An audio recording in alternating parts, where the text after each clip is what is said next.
په ننګرهار ولایت کې د کورونا ضد لپاره نوی اقدام رامنځته شو.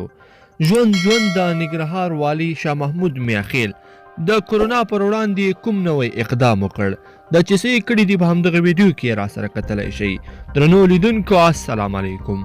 په ننګرهار ولایت کې د خوراکي توکو او روغتیایي مرکزونو پرته نور ټول د خوراکي توکو، روغتیایي سکتور او صرافۍ د حمل تر 31 نیټې پورې د کورونا وایروس د مخنیوي په موخه وتړل شوې. د ننګرهار ولایتي اداره وایي له کورونا وایروس د خوندیتوب او مخنیوي لپاره دغه پریکړه د ولس د ګټې لپاره کړې او تر یوې میاشتې به دوام وکړي.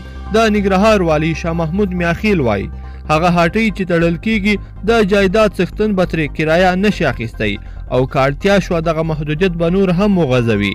د حکومت په دغې پریکړه په مسجدونو کې د حافظانو دستاربندي، په ودونو کې ساز او سرود، د خیرات او ودونو لپاره په پروګرامونو هم بندیز لګیدلی دی او له خلکو غوښتنه کوي چې یادې لارښوونې باید عملي کړي.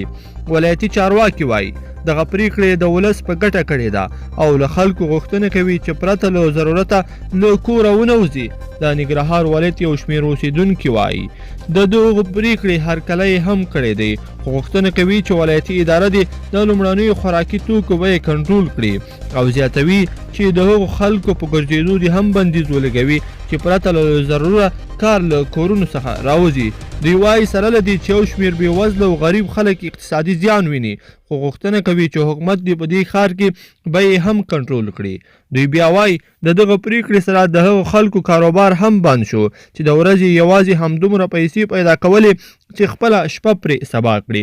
د ننګرهار اوسېدونکي غوښتنه کوي چې حکومت او سوداګر دې د داسې بېوزله او غریبو خلکو سره مرستې پیل کړي.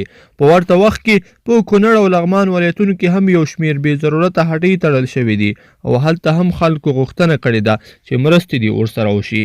ګرانو لیدونکو په دې هیله چې دا ویډیو به مو راسره تر پایه پورې کتلې وي.